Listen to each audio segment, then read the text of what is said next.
네, 들으신 것처럼 헌법재판소가 한 총리 탄핵 심판 선고 기일을 다음 주 월요일로 잡으면서 이 파장이 좀 만만치 않은 것 같습니다. 이 얘기 좀 해볼 텐데, 자, 윤정원 기자, 일단 한 총리가 이 윤 대통령보다 먼저 최종 판단을 받게 되면서 좀 상황이 좀 많이 바뀌고 있는 것 같아요. 네, 그렇습니다. 한덕수 국무총리 탄핵 심판 선고 기일이 오는 24일 오전 10시로 결정이 됐는데요. 탄핵 소추된 지 87일 만입니다. 현재 관계자는 이번 주에는 윤석열 대통령에 대한 탄핵 심판이 공지가 없을 거다 이렇게 밝혔습니다. 결국에는 윤석열 대통령보다 한덕수 총리가 먼저 이 헌재의 최종 판단을 받게 된 건데 윤 대통령 탄핵 심판 선고는 이로써 사건 접수 후 100일을 넘기게 된 상황입니다. 네. 여기에 따라서 이 한 총리는 비상계엄으로 인해서 탄핵 소추되거나 형사 재판에 넘겨진 고위공직자 가운데 처음으로 사법적인 판단을 받게 됐습니다. 예. 헌재의 결정 효력은 재판장이 주문을 읽는 그 순간부터 발생하게 됩니다. 따라서 헌재가 탄핵 소추를 인용하게 되면 한덕수 총리는 그 즉시 파면이 되고 또 기각하거나 각하하면 곧바로 직무에 복귀하게 됩니다. 네. 자, 윤 대통령과 한 총리 선고가 뭐 동시에 같은 날에 이뤄질 수도 있다 이런 얘기가 좀 나와서 뭐 많은 얘기를 저희가 해본 바가 있는데, 자, 이준호 대변인 일단은 현재 판단 뭐 많이 좀 복잡할 것 같습니다. 단순히 이 판결 내용만 갖고가 아니라 정치적 판단도 하는 거 아니냐 뭐 이런 얘기가 좀 많이 나왔었는데 현재 이번 결정은 어떻다고 봐야 됩니까? 저는 정치적 판단이 있다고 보지는 않고요. 어. 평의 결과 먼저 결론이 나온 것부터 선고를 하자 이런 식으로 간 것 같아요. 우리가 학교 다닐 때 시험을 치지 않습니까? 그럼 문제를 풀다 보면은 어려운 문제는 어떻게 하죠? 일단 건너뛰고 뒤에 있는 풀기 쉬운 거 먼저 풀고 다시 돌아서 풀지 않습니까? 아, 그런 방식입니까? 그렇죠. 그런 방식인 거죠. 네. 지금 한덕수 대응은요, 굉장히 사안이 간단합니다. 의견 정적수, 그다음에 탄핵 사유도 윤석열 대통령보다 훨씬 간단하고 심플합니다. 근데 윤석열 대통령은 탄핵 심리 내내 그 증거로 제출됐던 거에 대한 반전이 계속 있었었고요. 진술도 반박이 되고 진술도 번복이 되고 증거도 오염이 된 게 많이 나왔지 않습니까? 그러니까 그걸 신중하게 판단하기 위해서는 결론은 종결됐지만 거기에 대한 최종적인 결론 내는 데는 시간이 더 필요한 게 자연스러운 거고 한덕수 총리는 간단하기 때문에 먼저 답이 쉽게 나온 것부터 선고를 하자 그런 입장인 것 같습니다. 네, 장윤주 부위원장님도 같은 생각이십니까? 그게 좀 간단하기 때문에 먼저 이건 결론 냈으니까 빨리 뭐 다른 해석이 나오기 전에 판단하는 게 낫다 이렇게 본 걸까요? 글쎄요, 뭐 그렇게 볼 수도 있겠지만 제 생각에는 일단 한덕수 총리에 대한 탄핵 심판 절차는 2월 19일에 이미 변론이 종결이 됐습니다. 대통령에 대해서는 2월 25일에 종결이 됐는데 아직까지 선고 일자도 잡지 않고 있는 상황인데요. 글쎄요, 한덕수 총리에 대한 부분이 너무 쟁점이 간단하기 때문에 빨리 선고했어야 됐다라고 한다면 저는 뭐 3월 초에나 아니면 3월 중순에도 분명히 선고가 가능했을 거라고 생각이 들거든요. 왜냐하면 변론 기일이 종결된 지가 2월 19일이기 때문에 벌써 한 달 가까이가 되기 때문입니다. 그렇다면 제가 생각했을 때는 한덕수 총리에 대해서도 아마 이 탄핵 선고 일자와 관련해서 재판관들은 윤석열 대통령의 탄핵 선고와 결국은 평의를 좀 같이 진행해 왔던 것이 아니겠느냐라는 생각이 듭니다. 왜냐하면 한덕수 총리에 대한 탄핵 그 심판 내용에도 소추 사유에 보면 내란죄의 묵인 방조라는 부분들이 있기 때문에 네. 결국에는 큰 틀에서 윤석열 대통령의 탄핵 사건과 공통되는 쟁점이 있습니다. 당연히 이 부분과 관련해서 이야기를 하다 보면 대통령에 대한 그런 평의에서도 어느 정도 심증을 드러낼 수밖에 없는 상황이기 때문에 예. 이 두 사건이 공이 좀 같이 평의를 이루어 갔던 것이 아닌가라는 생각이 들고 이 부분에서 이제 지금 한덕수 총리에 대한 탄핵 선고 일자가 잡혔다라는 건 결국 윤석열 대통령에 대한 선고도 임박했다 이렇게 볼 수 있을 것 같습니다. 네, 장윤주 부위원장 말씀하신 내용 한번 좀 찬찬히 한번 들여다볼 텐데, 일단 윤주원 기자, 일단 한 총리와 윤 대통령 선고 이 재판 두 개가 좀 맞물린 부분이 많다고 설명해 주셨는데 쟁점들 하나씩 좀 정리 좀 해볼까요? 네, 그렇습니다. 일단 국회 소추 사유 모두 5가지였습니다. 국회 몫의 재판관 임명 거부, 그리고 비상계엄 관련해서 내란 묵인 방조, 그리고 내란 상설특검 임명 회피, 그리고 여당과 공동 국정운영 시도, 윤석열 대통령 부부 특검법 거부 등인데요. 네. 여기에서 아무래도 가장 쟁점이 되는 것이 내란 묵인 방조 관련된 부분입니다. 윤 대통령 탄핵 심판 결론을 가늠하는 가늠자가 될 수 있기 때문인데요. 네. 이 한 총리 사건에서 비상계엄 당시 국무회의에 이 절차적 하자 등에 대한 위법성이 핵심 쟁점으로 다뤄졌었습니다. 헌재가 한 총리 사건에서 비상계엄의 위법성을 인정하는 취지의 결론을 내리게 된다면 윤 대통령 사건에서도 유사한 판단이 나올 가능성이 높습니다.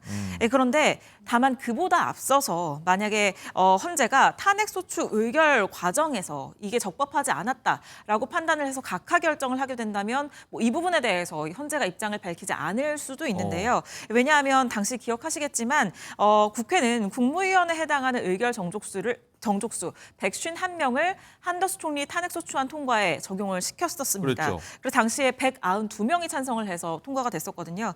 그런데 권한대행 탄핵 시에 헌재가 만약에 대통령과 동일하게 200명을 의결 정족수로 적용을 해야 한다. 이렇게 결론을 내서 각하 결정을 하게 된다면 뭐 이런 쟁점과 관련해서 이 비상계엄과 관련된 쟁점에 있어서 헌재가 입장을 밝히지 않게 될 가능성도 있습니다. 네, 한 총리와 윤 대통령 심판 관련해서 윤지 기자가 얘기했듯이 이제 내란 행위, 묵인 방조 이 부분이 하면 좀 얽혀 있는 부분인 것 같은데 이준호 대변인 일단 헌재가 이 부분을 어떻게 바라볼지가 윤 대통령 탄핵 심판 결과에 있어서 좀 가늠자가 될 수 있다는 부분인데 이 부분이 어떻게 인정을 할지 혹은 윤 기자가 얘기한 것처럼 이 탄핵 소추 과정에서 이 정족수 문제가 계속 나올 수밖에 없는데 그냥 각하로 갈지 이 부분이 좀 쟁점인 것 같아요. 저는 일단 각하 가능성이 높다고 봅니다. 어. 헌재가요, 헌재 주석서라는 책을 발간한 적이 있습니다. 네. 2015년경이었는데요. 우리나라에 있는 기라성 같은 헌법학자 10명에게 3년 동안 연구를 시켜서 만든 책자입니다. 거기에 보면 이미 나와 있습니다. 대통령 권한 대행을 탄핵시키려면 대통령에 준하는 200명이 한다라고 답을 명기를 해놨죠. 그런데 지금 공교롭게도 지금 들리는 말로는 헌법재판관 중에서 3명이 이 문제에 대해서 아주 집요하게 문제 제기를 한다 그러더라고요. 네. 200명이 되지 않는 상태에서 탄핵을 했는데 이 절차적 중대한 하자를 어떻게 치유할 수 있느냐 아니면 이걸 반박할 수 있는 논거를 만들어야 되는데 그 논거를 만들 수가 없다. 따라서 각하로 갈 가능성이 높다라는 얘기가 있고요. 또 하나 넘어가면 내용면에서도 보면 이게 기각될 가능성이 굉장히 높습니다. 왜냐하면 지금 방조라고 했는데요. 이 방조 혐의가 굉장히 주관적입니다. 그리고 방조라는 것은 고의성 입증돼야 되는 그런 중요한 문제도 있고요. 또 하나 민주당 의원들이 비상계엄 선포했을 때 해제됐을 경우 거기에 표결에 참여하지 않은 의원들이 있습니다. 그분이 17명이나 되거든요. 그럼 그분들도 그러면 방조한 거 아니냐라고 또 책임을 물어야 되는 거예요. 이런 식으로 책임을 묻는 문제가 직접주의와 자기 책임주의 이 원칙에 어긋나기 때문에 방조 가지고 책임을 묻기는 굉장히 어렵다. 그래서 기각도 가능성이 높을 뿐만 아니라 각하도 가능성이 둘 다 굉장히 높은 상황이다. 이렇게 봅니다. 네, 이준호 대변인 얘기처럼 국민의힘 같은 경우에 같은 의견을 좀 내놓고 있는 상황인데 기각 혹은 각하를 얘기하고 있죠. 한번 오늘 얘기도 한번 들어보시죠. 민주당은 왜 윤석열 대통령보다 한덕수 대행에 대한 심판을 먼저 하냐며 강한 유감을 표명했습니다. 그동안 민주당이 난사한 탄핵 소추안이 8대 0으로 귀결되었듯이 이번에도 당연히 기각될 것입니다. 만약 한덕수 대행이 복귀한다면 민주당은 또다시 만역 재판관 후보자의 임명을 압박하면서 탄핵 인질극을 반복할 것입니다.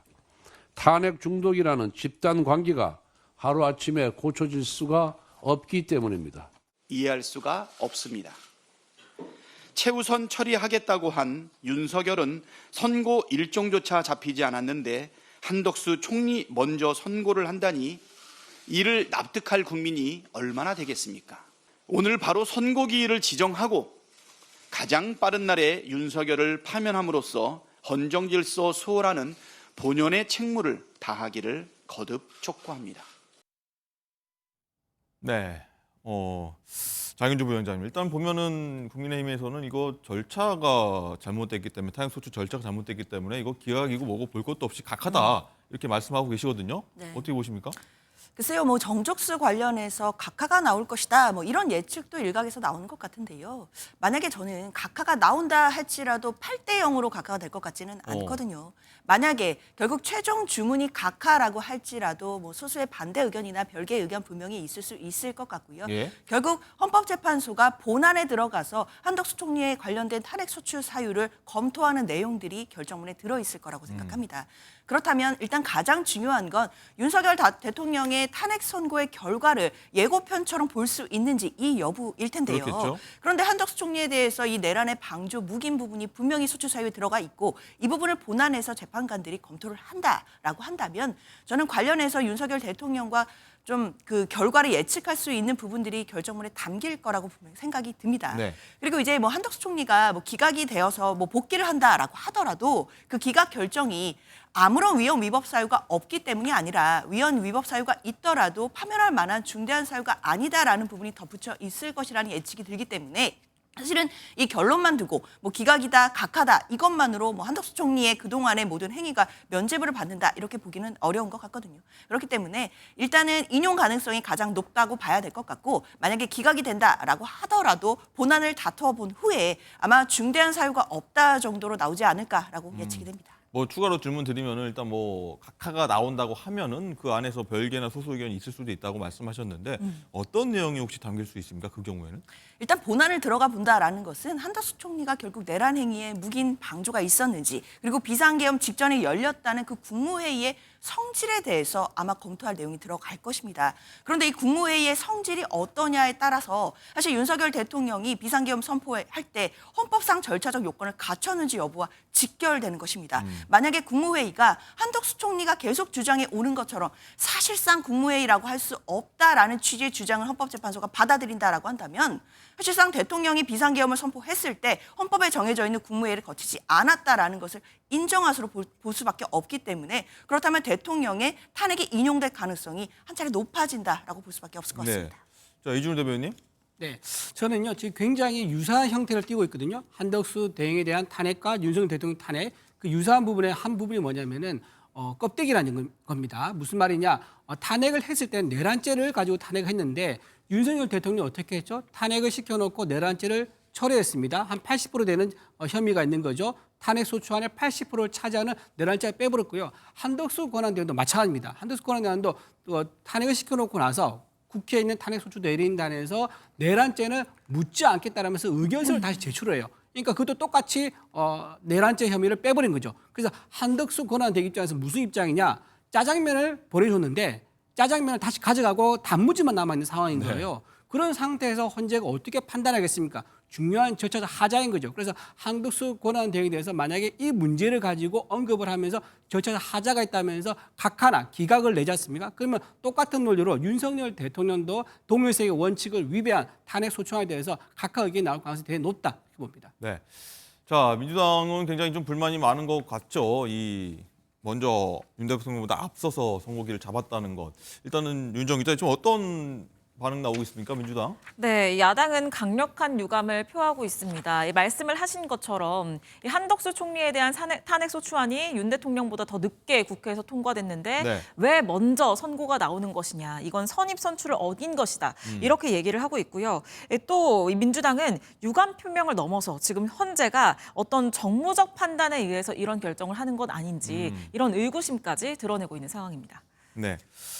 자, 이준우 대변인 일단은 민주당 선입 선출 먼저 했으면 먼저 재판 해야 되는데 왜 뒤로 미루느냐 뭐 윤 대통령을요. 어쨌든 이해가 가는 측면도 있습니다만 이게 이 원칙을 저버린 거 아니냐라고 하는 게 민주당 입장인데 원칙이란 게 있는 겁니까 원래? 원칙은 원래는 있죠. 원래는 이제 180일 이내에 먼저 이제 들어온 것부터 해야 되는 게 맞긴 맞습니다. 그런데 거기가 결론을 반드시 먼저 내야 되는데 이 의미는 아니고요. 들어온 순서대로 심리에 착수해야 된다. 이제 그런 의미로 봐야 될 것 같아요. 이진숙 방통위원장 있지 않습니까? 네. 이진숙 방통위원장 탄핵되고 나서 180일 거의 다 돼가지고요. 탄핵 결론이 나왔습니다. 180 꽉 채울 이유가 뭐가 있습니까? 왜냐하면 이준석 방통위원장은요. 이틀 출근하고 탄핵됐습니다. 그렇다면 탄핵 사유가 굉장히 간단할 수밖에 없는 건데 그걸 180일 거의 다 채웠었거든요. 그러니까 헌재 자체가 간단한 사안이다, 먼저 왔다 하는 것만으로 판단을 빨리 내지 않는 거죠. 그러니까 자기들 어떤 정무적 판단 같은 게 아마 있지 않았을까 이렇게 추측해 볼 수 있는데 이런 식으로 원칙이 없는 상태에서 헌재가 결론 내리는 경우가 왕왕 있었기 때문에 현재 이 상황에 대해서도 심리가 간단한 거 먼저 결론이 나온 거 먼저 하자. 제가 듣기로는요 한덕수 권한대행에 대한 판단은 이미 판결까지 다 적어져 있고 심지어 보도자료까지 작성이 다 돼 있다는 얘기까지 저는 들었습니다. 예. 그런 상황이기 때문에 그렇다면 굳이 미룰 이유가 뭐가 있겠느냐. 그래서 한덕수 권한대부터 먼저 선고를 하고 좀 더 심사숙고하고 좀 더 수기를 거쳐야 하고 좀 더 반박하거나 근거를 충실하게 써야 하는 윤석열 대통령 거는 당연히 자연스럽게 뒤로 밀릴 수밖에 없는 상황이다. 그렇게 봅니다. 네, 한 총리 취재에 따르면 그런 것 같은데 하여튼 결과까지 다 나왔다는 건데 일단 장현주 부위원장이 보통 이 뭐 월요일이면 한 이틀 3일 남았지 않습니까? 벌써 이렇게 미리 다 써놨습니까? 글쎄요, 뭐 그 부분은 사실 뭐 어디서 들으셨는지는 제가 확인하기는 어렵지만 지금 헌재에서 상당히 보안이 잘 유지되고 있다라는 평가는 일치해서 나오는 것 같습니다. 그만큼 사실 여야에서 뭐 대통령의 선고와 관련해서 여러 가지 예측들을 내놓고 있지만 사실 어떤 뭐 헌재로부터 나오는 객관적인 자료나 정보에 의한다라기보다는 뭐 자신들의 주관적인 상황이나 또는 주관적인 기대가 투영되는 그런 예측도 저는 많다고 생각합니다. 네. 그런데 지금 민주당이 이야기하는 뭐 선입 선출 이 얘기는 사건 번호만 보더라도요. 대통령에 대한 탄핵 사건은 2024 헌납 8번 사건이고 그리고 한덕수 총리에 대한 건 9번 사건입니다. 다음이죠. 그렇다면 사건 번호를 보더라도 대통령에 대한 것 먼저 돼야 되는 것이 아닌가라는 것이 저는 국민적인 바람일 거라고 생각이 들어요. 특히나 헌재가 사실 탄핵소추 그리고 대통령에 대한 탄핵소추를 진행하면서 계속해서 대통령에 대한 것 얼마나 위중한지 알고 있기 때문에 신속하게 처리하겠다라는 입장을 표명했음에도 선고가 사건 번호가 더 빠름에도 뒤로 밀리고 있는 것 당연히 문제 제기할 수 있다라는 생각이 들고요. 그렇지만 또 한 가지 또 생각해 보자면 뒤집어서 그동안 대통령 측에서는 계속 대통령에 대한 탄핵 심판 절차가 졸속이다 이런 주장을 해왔는데 이제는 졸속이 아니라 선고가 지연되고 있다 이런 이야기가 나오는 마당이기 때문에 어떤 결과가 나오든지 간에 대통령 측에서 절차 졸속이다 이런 불만은 가지지 못할 것이다 이런 생각도 듭니다. 네.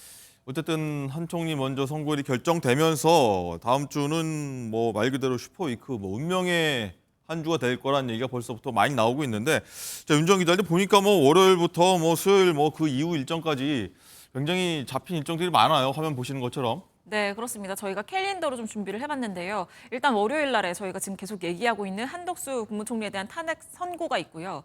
또 윤석열 대통령에 대한 재판, 제2차 공판 준비 기일이 예정돼 있습니다. 네. 윤 대통령이 모습을 드러낼지 그것도 초미의 관심이고 어떤 메시지를 내놓을지도 관심이고요. 또 수요일에는 이재명 대표 공직선거법 위반 선고 2심 선고가 예정이 돼 있습니다. 지금 보시면 윤 대통령에 대해서 탄핵 심판 선고 기일을 만약에 오늘 중에 통지를 한다면 그럼 다음 주 화요일쯤에 윤 대통령에 대한 탄핵 심판이 나올 가능성이 있고요. 네. 오늘 만약에 선고기일 통지가 이루어지지 않는다면 윤 대통령에 대한 탄핵 심판 선고가 결국엔 다음 주 후반 이후로 밀리게 되는 상황이 있을 것으로 보입니다. 자, 이준호 대변인, 어쨌든 윤 대통령 선고일이 언제냐 여기에 관심 쏠릴 수밖에 없는 상황인데 지금 윤정 기자 설명한 것대로라면 아마 뭐 다음 주 후반쯤은 밀릴 것 같다는 얘기도 나오고 혹은 뭐 3 말이냐 4월 초 얘기도 나오고요. 이거 한 총리 결과를 봤을 때 언제쯤을 좀 예상할 수 있을까요?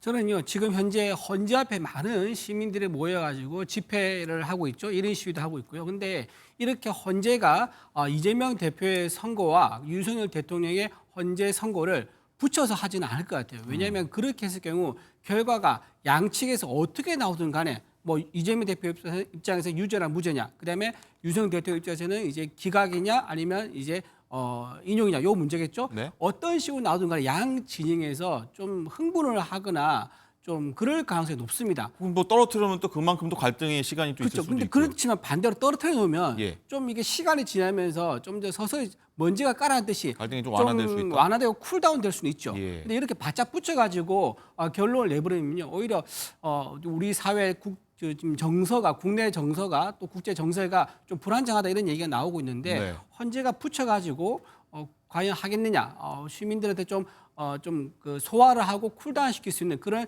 간격을 주기 위해서 떨어뜨려 놓지 않을까 그런 생각하고요. 실제로 지금 헌재에서는요 그 주변에 만약에 헌재에서 선고를 한다 그러면은 지금 그 주유소를 문 닫을 정도로 인근 주유소요, 인근 인근 주유소를 주유소요. 폐쇄할 정도로 그리고 예. 학교도 휴교를 내릴 정도로 그리고 상가에서는 문을 닫고 간판을 다 치울 정도로 굉장히 그 안정성 사회 질서에 대한 신경을 많이 쓴다 그러거든요. 네. 그런 상황인데 굳이 붙여서 하겠느냐 저는 그런 생각해 봅니다. 네, 조금 전에 나갔던 화면도 보면은 굉장히 현재 시간 상황인데 굉장히 좀 많은 분들이 지지자리 나와서 이렇게 깃발도 흔들면서 얘기하는 모습 볼 수 있었는데 자, 장윤주 부위원장 어떻게 보십니까? 일단 이준호 대변인 말씀은 이재명 대표 선거와 윤 대통령 선거를 좀 떨어뜨려 놓을 것이다. 그게 맞지 않냐라고 말씀하셨는데 뭐 빨리 해야 된다는 입장이실 것 같은데 어떻습니까? 그래서 저는 헌재가 뭐 이재명 대표의 항소심 선고 일자를 뭐 직접적인 변수로 고려하지는 않을 것 같습니다. 뭐 여러 가지 영향을 미치는 요소의 한 가지로 볼 수는 있겠지만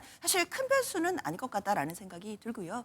저는 가장 중요한 건 24일 다음 주 월요일에 있을 한덕수 총리에 대한 탄핵 결정문의 내용이 중요할 것 같은데요. 사실상 그 내용에 결국은 윤석열 대통령의 탄핵 결과가 어떻게 될지를 예측할 수 있는 단서들이 분명히 들어있을 거라고 보입니다. 그렇다면 재판관들의 심증을 어느 정도는 예측하거나 분석할 수 있는 내용이 담김에도 대통령에 대한 탄핵 선고를 미룰 이유가 없다라고 생각이 들고요. 결국 대통령의 탄핵 선고는 임박해 있는 것이고 늦어도 다음 주 안으로는 나올 것 같은데 뭐 다음 주 목요일이나 금요일까지도 네. 지금 뭐 넓혀서 생각하시는 분들이 많기 때문에 저는 다음 주 안으로는 탄핵 선고가 나올 수밖에 없고 이것은 한덕수 총리에 대한 탄핵 심판 선고가 이미 길이 잡혔기 때문에 네. 이거를 미루어 보아 알 수 있는 이야기라고 생각합니다. 알겠습니다.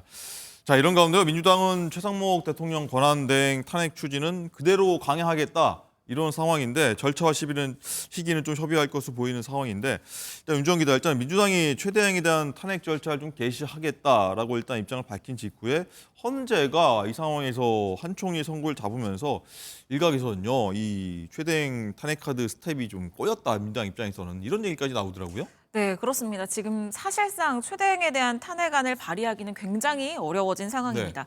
만약에 한 총리가 선고 결과 대통령 권한대행으로 복귀를 하게 된다면 최대행을 탄핵해서 민주당이 얻는 실익이 전혀 없는 상황입니다. 민주당은 탄핵을 그래도 그대로 추진하겠다 이런 방침이지만 오히려 이게 줄탄핵 역풍만 불러올 수도 있는 상황이고요.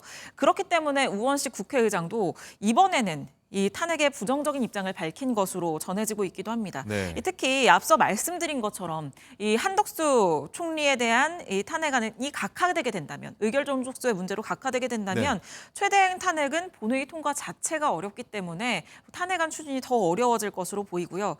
만약에 한 총리가 탄핵이 인용된다고 한다고 하더라도 윤 대통령 탄핵 선고 기일이 다음 주 후반 혹은 그 이후로 가까운 시일 내에 정해지게 된다면 이 최대행 탄핵으로 인해서 역시 얻는 실익이 적고 또 국정 혼란 우려가 너무 큰 상황이어서 이것도 민주당 상황으로서는 굉장히 부담스러울 것으로 보입니다. 그래서인지 민주당은 지금 공수처에 최상목 권한대행을 오늘 고발함으로써 좀 압박에 나섰는데요. 조금 전 들어온 속보에 따르면 최대행을 특가법상 뇌물 및 공갈 혐의로 지금 고발을 접수를 했습니다. 최대행이 지난 2015년에 박근혜 정부 당시에 청와대 금융비서관으로 재직하면서 미르재단 설립과 관련된 범죄에 가담했다. 이렇게 지금 민주당은 10년 전 보고 있습니다. 얘기를요? 네, 그렇습니다. 그걸로 지금 최대행 압박에 나선 것으로 풀이가 됩니다. 자, 이준호 대표님 일단 먼저 이 얘기부터 해야 될 것 같습니다. 일단은 조금 전 얘기라서 공수처가 최대행을 고발했는데 10년 전 얘기 박근혜 정부 때 얘기를 했다. 어떻게 봐야 됩니까? 그냥 정치적 공세죠. 10년 전에 있었던 글쎄요. 그때 증거가 있었다 그러면 그때 왜 하자고 지금 하는지 좀 의심스럽다는 생각이 들고요. 지금 최상목 대행에 대해서 할 수 있는 방법이 없다 보니까 별의별 방법을 다 동원한 것 같아요. 지금 최상목 대행을 만약에 탄핵시킨다 그러면 어떻게 되겠습니까? 1948년 정부 수립 이후에 이재명 대표가 당대표하기 전까지 총 탄핵 건수가 21번입니다. 70년 동안 21번 했는데 이재명 대표가 이끄는 야당 시절에 3년 동안 29번이 나왔어요. 그러면 이 최상목 대행이 30번 되고 그러면 31번째까지 가게 되는데 이렇게 너무 많은 탄핵을 남발한 거예요. 이거에 대한 국민들의 반감이 굉장히 많이 있는 상황이라서 과연 탄핵을 할 수 있을지. 그리고 또 하나 한덕수 대행이 사실 다음 주 월요일에 복귀할 가능성이 대단히 높습니다. 그렇다면 한덕수 대행을 탄핵시킨다는 게 무슨 실익이 있겠습니까? 그런 문제도 또 있고요. 또 하나 마지막으로 지금 이재명 대표가 최상목 대행에 대해서 몸조심하라고 공개적으로 말을 했지 않습니까? 여기에 대해서 지금 이재명 대표가 고발을 당했습니다. 협박죄죠. 특수공무집행 방해죄 이렇게 그 혐의로 협박을 당했는데 이재명 대표가 본인이 최상목 대행에 대해서 이렇게 공개적인 협박을 해라 몸조심해라 했는데 지금 그거에 대한 물타기 목적으로 이렇게 과거 10년 전 사건을 끌어와 가지고 고발한 게 아니겠느냐 그렇게 생각해 봅니다. 네, 장인주 부위원장이 어떻게 생각하는지 좀 궁금한데 일단은 말씀 계속 나온 것처럼 최상목 대행을 탄핵 소추해봤자 실익이 없는 상황에서 또 민주당이 뇌물 공갈 혐의로 공수처에 최대행을 고발했다 하는 부분 이거는 사실 뭐 어느 정도까지 진위 여부가 좀 파악되는지 궁금하거든요. 글쎄요, 일단 앞서서 그 말씀 드려야 될 것 같아요. 이 모든 상황의 원인이 최상목 권한대행이 헌법재판소의 결정을 존중하지 않고 무시하고 있기 때문에 벌어지는 일이다라는 말씀을 꼭 드려야 될 것 같습니다. 사실 권한대행으로서 당연히 헌법재판소의 결정을 존중해서 국회가 선출한 마은혁 재판관에 대해서 임명을 해야 될 의무가 있음에도 이걸 아무 근거 없이 안 하고 있거든요. 그러면서 국민들께는 헌법재판소의 결정을 존중해야 된다라는 메시지를 내는데 이 메시지가 얼마나 허망합니까? 사실 이런 상황이다라고 한다면 야당으로서 그리고 민주당으로서는 이 대행에 대해서 어떻게 제재를 해야 하는 것입니까? 탄핵 말고 또는 이런 고발이나 형사 고발 수단을 이용한 압박 말고는 다른 방법이 있는지 좀 되묻고 싶습니다. 그러면 야당으로서 국회로서 아무것도 안 하고 대행이 저렇게 헌법재판소의 결정도 존중하지 않고 있는데 그대로 두는 것이 과연 맞는지 저는 좀 그 부분도 좀 꼬집어 봐야 될 문제라고 생각이 들고요. 네. 사실 일반 국민이다라고 생각한다면 작은 법 위반에도 수사기관의 수사를 당할 수 있는 것이고 이 부분에 대해서도 법을 위반하면 큰일 나는 것 아닌가라고 고민하시는 분들이 많으신데 사실 권한대행이 헌법재판소의 결정을 지금 존중하지 않고 헌법을 위반하고 있는 상황을 그대로 방치하는 것 이것을 당연히 국회에서 제지하지 않는다라고 한다면 국민들께서도 국회의 책무를 다하지 안 했다라고 이렇게 꾸짖으시지 않을까라는 생각도 듭니다. 네, 이게 지금 방금 전에 나온 사진 같습니다. 민주당 박근택 의원이 최상목 대행을 공수처에 고발하는 장면이 지금 들어왔습니다. 어쨌든 이런 상황이고 윤 대통령에 이어 한덕수 총리, 최상목 부총리죠. 관한 대행까지 줄줄이 복잡하게 얽혀 있어서 많은 분들이 이 사건을 좀 어떻게 바라볼까 좀 궁금한 대목이긴 한데 그래서 어쨌든 민주당 의원들이 거리로 나가서 항의를 많이 하고 있는데 윤정 기자 어제가 저희가 잠깐 다뤘습니다만은 민주당 의원들의 순환 시대가 어제 많이 좀 이어졌다 이런 얘기가 좀 많이 들려오고 있어요. 네, 그렇습니다. 어제 저희 방송에서도 다뤘는데 백혜련 의원 헌법재판소 앞에서 윤석열 대통령에 대한 파면 촉구 기자회견을 하던 중에 이 날아오던 계란에 맞는 계란 테러를 당했습니다. 그랬었죠. 네, 그대로 얼굴에 맞았는데요. 그리고 조금 뒤인 어제 오후 6시쯤에는 이재정 의원이 헌법재판소 인근에서 인도를 지나던 중에 한 남성으로부터 우측 허벅지를 발로 차였다라면서 경찰에 신고를 했습니다. 가해자로 지목된 남성은 폭행 사실을 부인하고 있는 것으로 알려지기는 했습니다만 네. 어쨌든 거리로 나온 지금 민주당 의원들이 어떤 테러 위험, 크고 작은 테러 위험에 노출이 되어 있는 상황입니다. 그래서 오늘 아침에도 민주당이 이 헌법재판소 앞에서 윤 대통령에 대한 파면 기자회견을 열었는데 네. 이 주변 경비가 한층 더 강화된 모습을 볼 수가 있었습니다. 경찰이 이 차벽으로 기자회견 장소를 완전하게 분리시켰고요. 또 강성 지지자들이 들어오지 못하도록 신분증을 철저하게 확인하는 모습을 보이기도 했습니다. 그렇군요. 자, 이런 상황에서 많이 충돌이 벌어지면서 굉장히 많은 우려가 나오고 있는데 이런 가운데 윤 대통령이 침묵을 지켜오다가 구속 취소 석방 이후 12일 만에 메시지를 냈습니다. 국민의힘 인요한 의원을 통해서 지지자들에게 이 단식을 멈춰달라 이런 얘기를 하면서 전한 건데 어떤 얘기가 나왔는지 한번 인요한 의원 목소리 한번 들어보도록 하겠습니다. 국민들은 믿어 의심치 않습니다. 지금 집에서도 매일매일 기도하는 분들이 계시고 어제 저녁에 대통령실에 연락을 받고 재판의 결과도 중요하지만 거기에서 단식하고 있는 분들 건강을 생각해서 직접 대통령이 연락 온 게 아니고 그 대통령실을 통해서 그분들 건강이 더 중요하니 좀 단식을 철회 좀 해달라 그 메시지를 본인들한테 전달하고.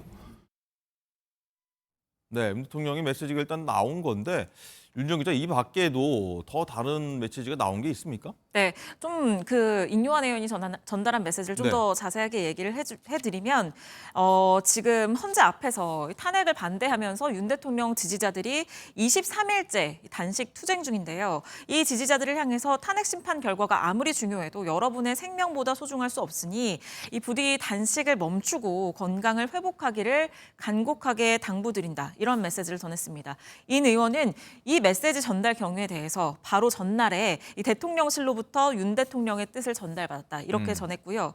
또 윤 대통령은 분신 후에 치료를 받다가 숨진 70대 지지자의 유가족에게도 위로의 말을 전달을 했습니다. 네. 어제 대통령실 산모들이 서울 성모병원 빈소를 찾아서 유가족에게 전달을 했는데 예. 대통령께서 비보를 접하고 정말 가슴 아파하셨다. 아버님께서 남기신 유서도 몇 번이나 읽어보셨다라면서 유가족들께 정중하게 위로의 말씀을 드리고 아버님 뜻을 잘 받들겠다는 말씀도 전달해달라고 얘기를 했다. 이렇게 얘기를 해서 윤 대통령이 이 자신의 지지자들에게 계속해서 메시지를 냈습니다. 네.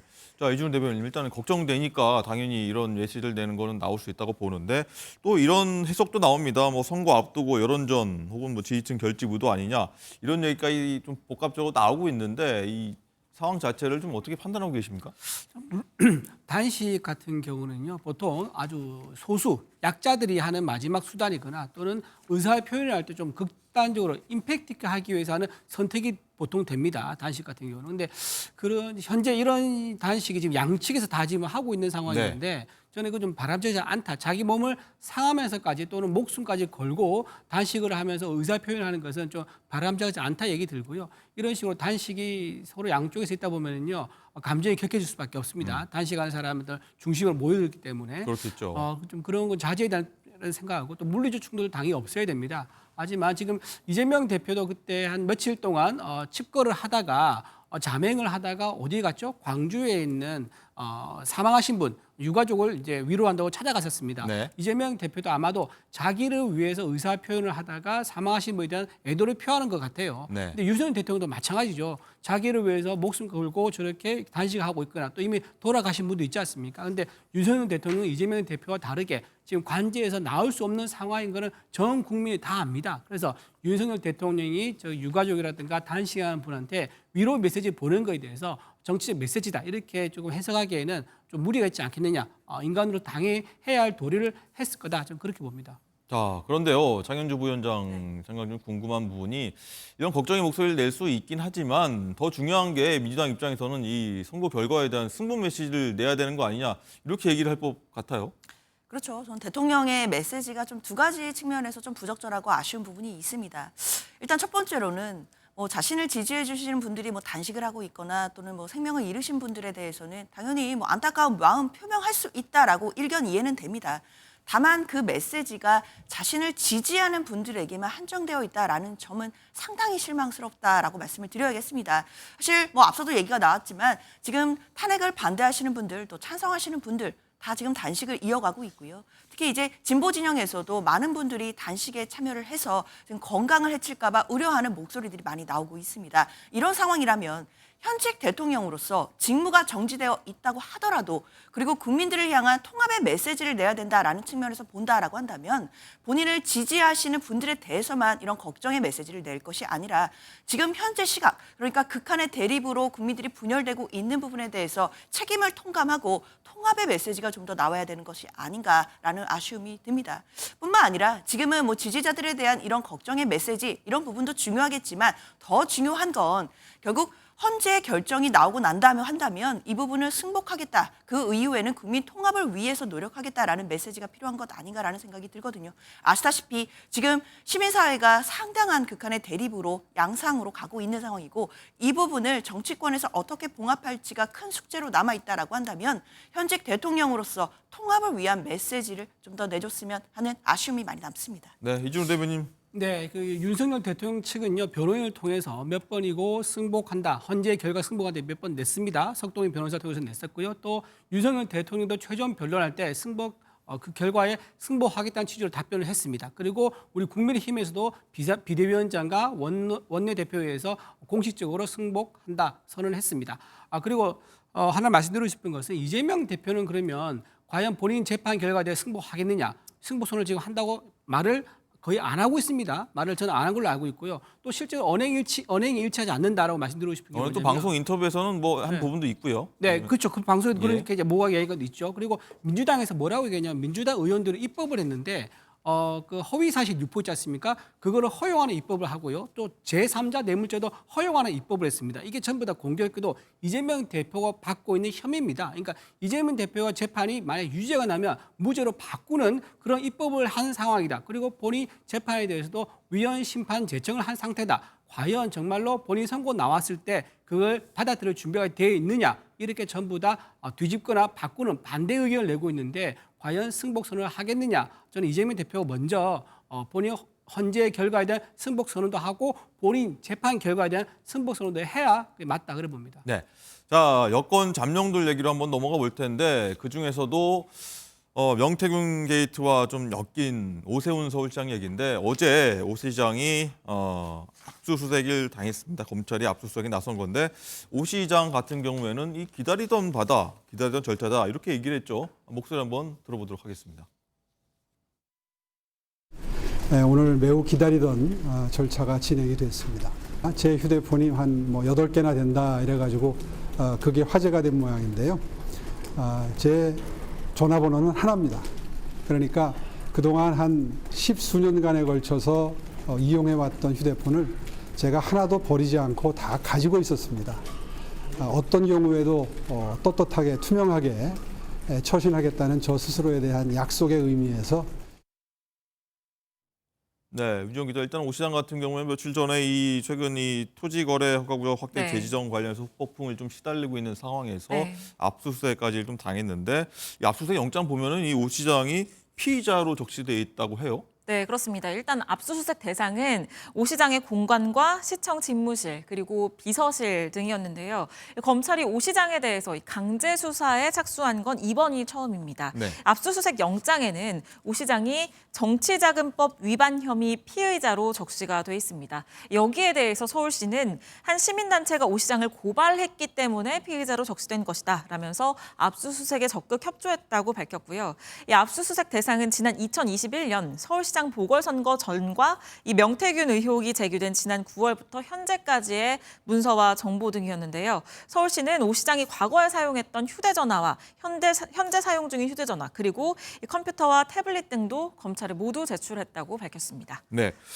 자, 이준호 대변인 일단은 여권 잠룡이니까 먼저 얘기 좀 들어봐야 될 것 같은데 일단은 오 시장 입장에서 난 떳떳하다. 빨리 좀 먼저 수사하라고 먼저 밝혔던 입장 아니겠습니까? 그렇습니다. 그러나 대중이 바라보는 시선이 좀 다를 수가 있어서 뭐 진협을 떠나서 정치적으로 좀 이미지 타격이 좀 있을 것 같기도 하고요. 어떻게 바라보십니까? 이미지는 타격이 좀 있을 수 있겠죠. 뭔가 있으니까 압수수색하지 않았겠느냐 이제 이렇게 볼 수는 있는데요. 그 내용을 들여다보면 좀 다른 것 같아요. 제가 오 시장 측의 설명을 들어보니까 굉장히 본인은 수사에 적극 참여할 테니 날 불러달라는 내용 증명을 여러 번 보냈다 하더라고요. 그렇죠. 지금 대여섯 번 보냈다 그러는데 네. 계속 안 불러줘가지고 답답하다. 그럼 내가 가겠다라고 했는데도 언제 나오라는 얘기가 없어가지고 답답한 상황이었었는데 네. 마침 압수수색이 나오니까 오히려 반갑다라고 했지 않습니까? 오히려. 네. 그래서 저는 굉장히 오세훈 시장에 자신감을 가지고 있구나라는 이제 생각이 좀 들고요. 예. 오히려 그렇게 보일 수 있는 거죠. 어떤 사람 입장에서는. 그리고 또 본인이 오 시장 측에서 주장한 핵심 논리는 이겁니다.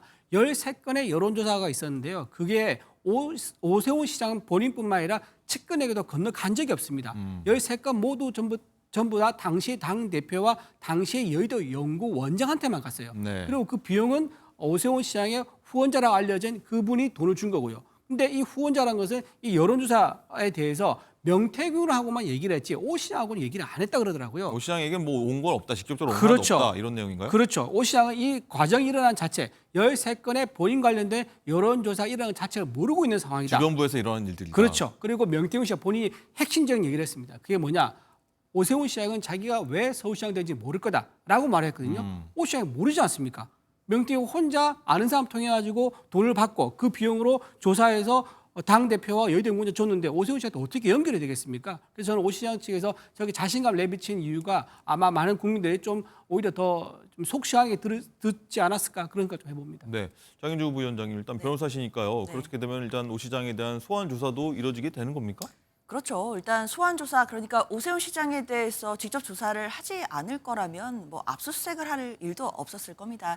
그만큼 지금 검찰에서는 강제 수사로 나아가고 있다는 것이고, 그리고 오세훈 시장이 뭐 예전에 쓰던 휴대폰까지 휴대폰이 8대다라는 게 상당히 지금 화제가 됐었거든요. 사실 저도 변호사 생활을 꽤 오래 했지만 압수수색되면서 휴대폰이 뭐 예전 폰까지 해서 2-3개가 압수수색되는 경우는 본 적이 있지만 8대까지 휴대전화가 압수수색되는 경우는 처음 들어볼 정도로 상당히 많은 개수입니다. 물론 오세훈 시장은 이 부분 당당하다, 자신 있다라고 말씀하고 계시긴 있지만 일단 이 8대를 검찰이 모두 다 포렌식을 거칠 겁니다. 아마 이 포렌식 과정도 상당히 기간이 좀 소요될 것이라고 보이고요. 네. 그리고 이 휴대폰 내부에 들어있는 데이터라든지 사진이라든지 그리고 메시지 내역, 뭐 녹취록 이런 부분들을 분석하는 데도 시간이 걸릴 것이고, 이 분석이 끝나는 대로 아마 오세훈 시장에 대해서 소환 조사가 이루어질 것이기 때문에 아마 소환 조사는 4월 정도면 가능하지 않을까라는 생각도 듭니다. 자, 이준호 대변인, 일단은 뭐 휴대전화가 여러 개라는 사실들은 뭐 많은 분들이 좀 의아하게 생각할 수도 있는 부분이긴 한데, 아까 우리 말씀하신 중에 하나가 좀 궁금한데,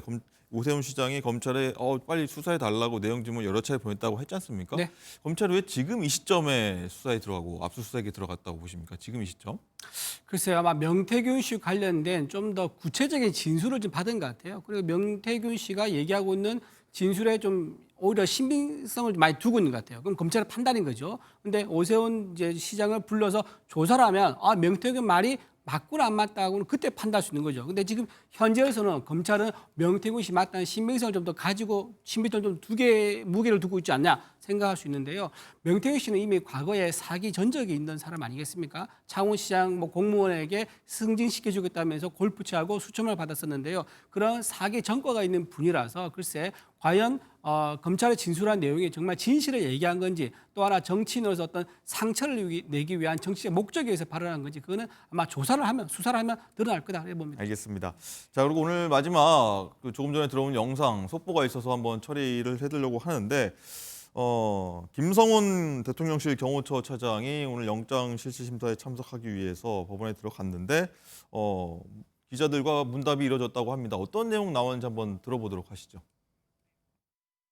저희는 적법한 조치를 위해 사전에 강구를 했고 그 매뉴얼에 따라서 임무를 수행한 것 뿐입니다.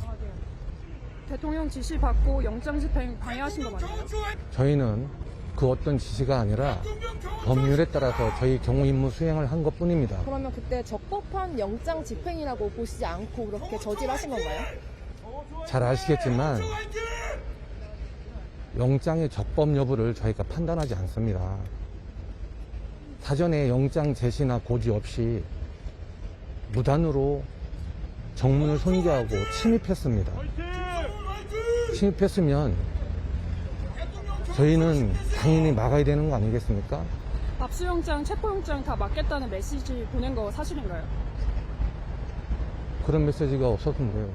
대통령이 총기 사용을 지시했다. 그런 보도도 여러 나왔는데 이에 대해 어떻게 생각하시나요? 잘못된 보도죠. 어디에도 그런 내용은 없습니다. 김 여사가 총 안 쏘고 뭐했냐고 질책성 발언했다는 보도도 나왔는데 사실이 아니라고 이미 대통령실에서 밝힌 것 같습니다. 그 비학화 서버 기록을 삭제 지시를 대통령이 했다는 의혹들도 있거든요. 이에 대해 어떻게 생각하시나요? 사실이 아닙니다. 네, 영장 실시 심사가 이제 아마 오늘 밤에 좀 나올 것 같은데 한번 다음 추 나온 내용은 다음 뉴스에서 저희가 전해드릴게요.